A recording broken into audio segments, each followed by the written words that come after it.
मानुष हो तो वही रसखान, बसो ब्रज गोकुल गांव के ग्वारन। नहीं सर, अभी तो कभी नहीं गए वहाँ पर। ये यहाँ का मुख्य द्वार है जहाँ से हम एंट्री कर सकते हैं। नहीं इस जंगल था। जी जी जी, अब जाके धीरे धीरे डेवलप हुआ है, धीरे धीरे। ये रसखान जी की है और आप अगर इतनी तुम्हारी इच्छा है तो तुम लाके पहना दो। विजिट कर सकते हैं, घूम सकते हैं। ब्रज नगरी मथुरा में आपका हार्दिक स्वागत है। मैं आज आपको एक बात बता दूं कि मथुरा में और ब्रज के कड़कड़ में भगवान श्री कृष्ण बसते हैं। और आज हम भगवान श्री कृष्ण की जो जन्म स्थली है गोकुल, और यहाँ पर इस समय खड़े हुए हैं। और आप मेरे जो पीछे देख रहे हैं इस समय, ये गोकुल के लिए रास्ता जाता है यहाँ पर। लेकिन मैं आज आपको भगवान श्री कृष्ण या राधा माता के दर्शन कराने नहीं वाला हूँ। आज मैं आपको एक ऐसी शख्सियत के दर्शन कराने जा रहा हूँ, एक ऐसी शख्सियत के बारे में बताने जा रहा हूँ जिसे भगवान श्री कृष्ण ने स्वयं दर्शन दिए थे।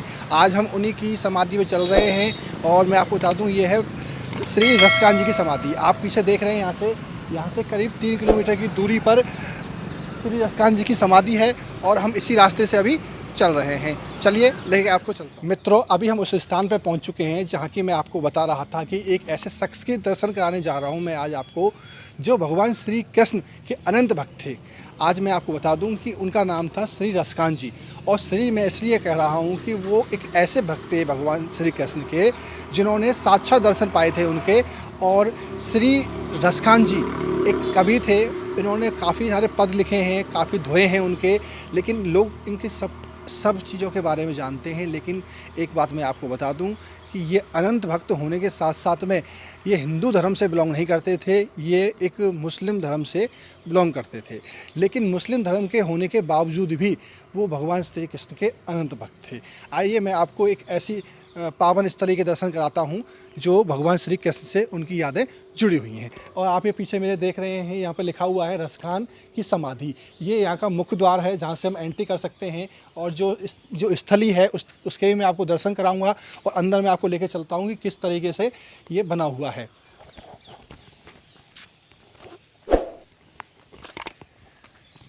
देखिए, रसखान जी के जो दोहे हैं आप यहाँ देख रहे हैं लिखे हुए हैं। जैसे कि यहाँ लिखा है, आवत लाल गुलाल लिए मग, सूने मिली एक नार नवीनी। इस तरीके की जो भगवान श्री कृष्ण के प्रति जो उनकी भक्ति थी, उनके ये दोहे लिखे हुए हैं। अब आगे बढ़ते हैं हम। देखिए, यहाँ भी कुछ दोहे लिखे हुए हैं रसखान जी के दोहे। जैसे कि जा दिन ते वो नंद को छोरो, या बन दहनु चराए गयो है, और मोहनी मठनी तानन गोधन, गावत बैन बजई रिजान गयो है। ये आप देख रहे हैं दोहे, कई सारे दोहे लिखे हुए हैं, लेकिन ये सभी दोहे भगवान श्री कृष्ण को समर्पित हैं। आगे देखिए, ये भगवान श्री कृष्ण के जो भक्त थे रसखान जी, उनकी समाधि के बारे में कुछ लिखा हुआ है। मैं आपको दिखा दूं, इसके लिखा हुआ है कि कहाँ पर उनका जन्म हुआ था, किस ईस्वी में जन्म हुआ था। आप देखिए एक बार, आप कैमरा इस पर लगाइए।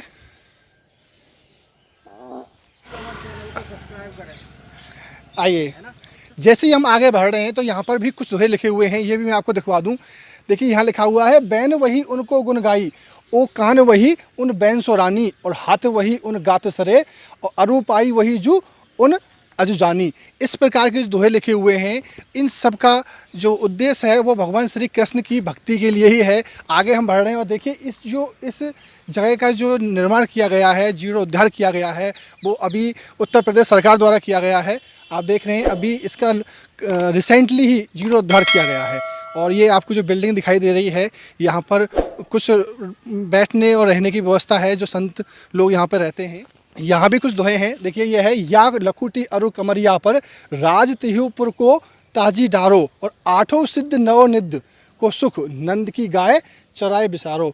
यानी कि जो 8 सिद्ध हैं और 9 निधि, इनका जो सुख है वो नंद की गायों के चराने के अलावा कुछ दूसरा नहीं है। आगे बढ़ते हैं हम। जब आगे बढ़ते हैं तो यहाँ पर रसखान जी के कुछ दोहे और लिखे हुए हैं। जैसे कि मानुष हो तो वही रसखान, बसो ब्रज गोकुल गांव के ग्वारन, और जो पशु हो तो कहाँ बस मेरो, चरो नित नंद की दहन मजारन। अर्थात अगर मुझे मनुष्य का जीवन मिलता है तो मुझे ब्रज में रहने का मौका मिले, और अगर पशु का मिलता है तो उस ये जो बिल्डिंग है आपको दिखाई दे रही है, यहाँ पर जलपान गृह लिखा हुआ है। ये जलपान गृह है, जैसे कि आप जो कैंटीन बोलते हैं अपनी भाषा में, ये कैंटीन रूप में है। और इसके बगल में एक फूड कोर्ट है जहाँ पर आप खाना वगैरह भी खा सकते हैं। और साथ में ही एक टिकट गृह है। टिकट जो इस जगह को घूमने के लिए टिकट लगेगी, अभी हालांकि टिकट नहीं लगती है, लेकिन कुछ समय बाद में टिकट लगना प्रारंभ हो जाएगी। तो मैं आपको दिखा दूँ कि वो सामने जो आपको दिखाई दे रहा है वो टिकट काउंटर है। वहाँ से टिकट वितरित हुआ करेगी और उसके बाद में यहाँ पर हम या आप लोग जब आएंगे तो हो सकता है तब तक टिकट लगना प्रारंभ हो जाए। चलिए हम आगे भी चलते हैं और आगे भी मैं आपको दिखाता हूँ किस प्रकार से इसका रूपरेखा बनी हुई है। जो आप मेरे पीछे देख रहे हैं, या कंप्यूटर रूम लिखा हुआ है और ये लघु चलचित्र केंद्र है। ये एक ऐसी जगह है जहाँ पर रसकांत जी के बारे में यहाँ एक वीडियो दिखाई जाती है कि भगवान श्री कृष्ण के वो भक्त कैसे बने और उनका जन्म कहाँ हुआ और उन्होंने अपने जीवन में क्या क्या कार्य किए, क्या क्या उपलब्धि प्राप्त की है। तो यहाँ पर 10 से 15 मिनट की एक वीडियो दिखाई जाती है, जिसके माध्यम से हम लोग ये जान पाएंगे कि भगवान श्री कृष्ण के वो कैसे भक्त बने और उनका वो अनंत भक्तों में उसी इनकी गिनती कैसे आई। तो उनके जीवन की पूरी एक संक्षिप्त वीडियो दिखाई जाती है। लेकिन इस समय ये बंद है, होगा ये चालू होगा तो मैं आपको दोबारा भी इसका एक बार रिव्यू दिखाऊंगा कि किस तरीके से यहाँ पर वीडियो चलाई जाती है। आप जो मेरे पीछे देख रहे हैं ये रसकांत जी का चलचित्र है और ये मूर्ति, ये प्रतिमा जो बनी हुई है ये रसकांत जी की है। और आप देख रहे हैं, देखिए ये एक मुस्लिम समुदाय से होकर भी और भगवान श्री कृष्ण के हिंदूवादी धर्म को उन्होंने अपनाया था और उसके बाद में उनके इस प्रकार से भक्त रहे कि आज जब भी जो व्यक्ति दोहे पढ़ता है तो रसकांत जी के दोहे जरूर पढ़ता है, जिसमें भगवान श्री कृष्ण के बारे में उन्होंने एक व्याख्या की हुई है अपने दोहों के माध्यम से। तो आप देखिए प्रतिमा कितनी सुंदर बनाई हुई है यहाँ पर, और हाथ में इनके एक जो आप कलिंग देख रहे हो और एक दूसरे हाथ में इनके एक तलवार भी है।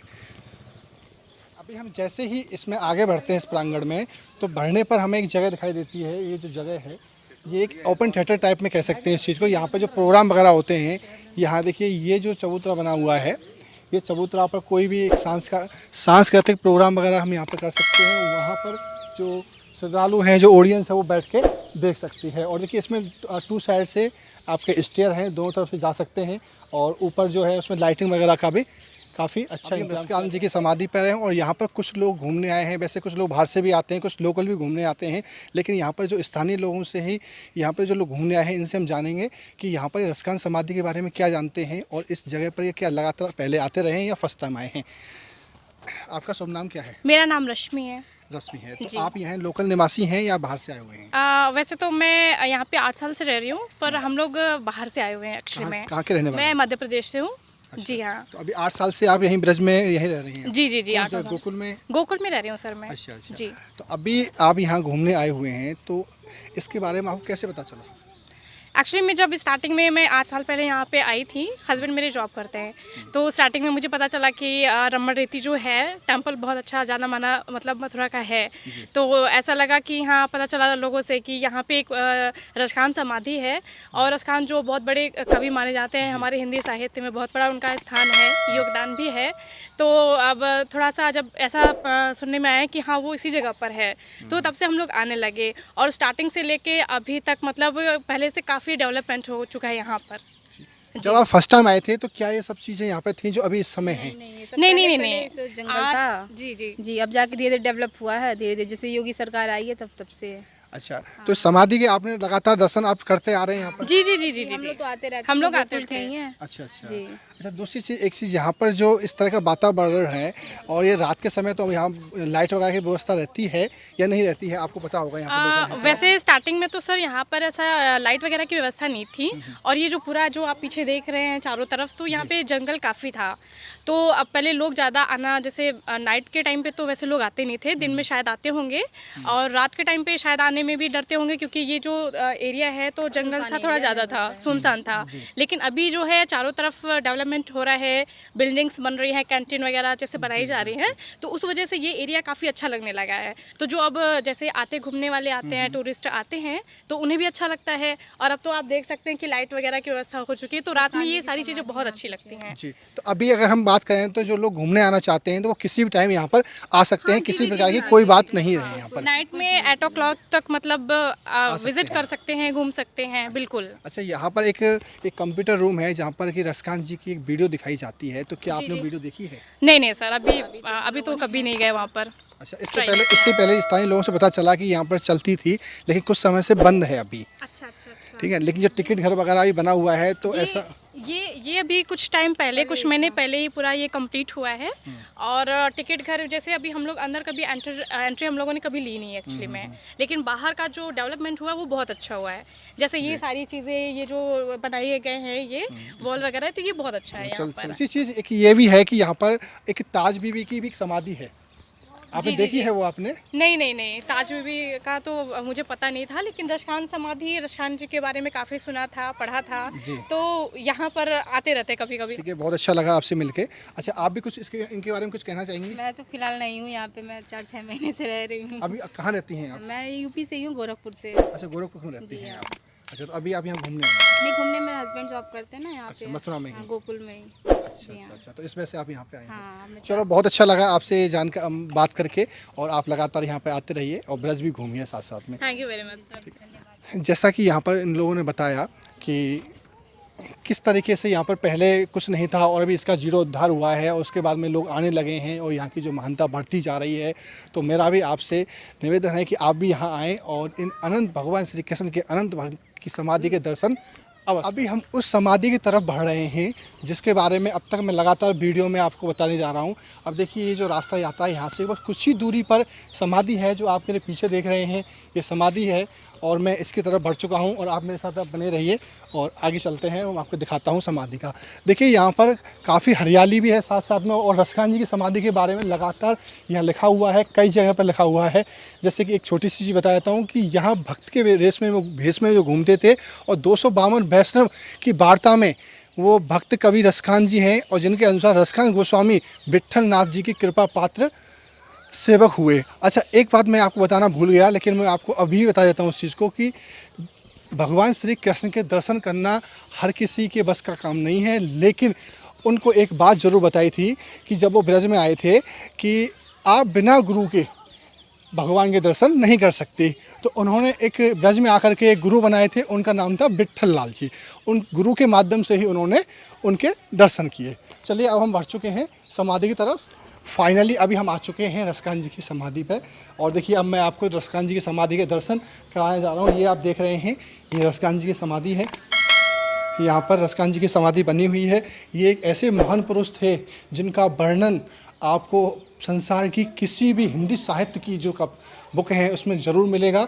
और इसके साथ साथ में श्री कृष्ण की जहाँ भी चर्चा होगी, अगर उनसे संबंधित अगर कोई व्याख्यान की जाएगा किसी व्यास द्वारा, तो रसखान जी के दोहे के माध्यम से ज़रूर किया जाएगा। और इस समाधि के दर्शन करके अपने आप को धन्य करिए, क्योंकि ये वो समाधि है जिस व्यक्ति को साक्षात भगवान श्री कृष्ण के दर्शन हुए थे, और जब उनका अंतिम समय था तो उनका जो देह संस्कार किया था वो भगवान श्री कृष्ण ने ही किया था। यही दुनिया के एक ऐसे व्यक्तित्व हैं, एक ऐसे पुरुष रहे हैं जिनका दाग संस्कार स्वयं भगवान ने किया था, और वो स्थान ये है। और एक ऐसी पावन स्थली है जहाँ पर आना हर किसी को नसीब नहीं होता, लेकिन जो लोग इनके दर्शन कर जाते हैं तो ये समझिए कि उनकी जो यादें हैं भगवान श्री कृष्ण से जुड़ जाती हैं। ये एक आस्था का ही एक ऐसा प्रतीक है जो यहाँ पर बना हुआ है। हालांकि यहाँ पे कोई मंदिर नहीं है, केवल एक समाधि है।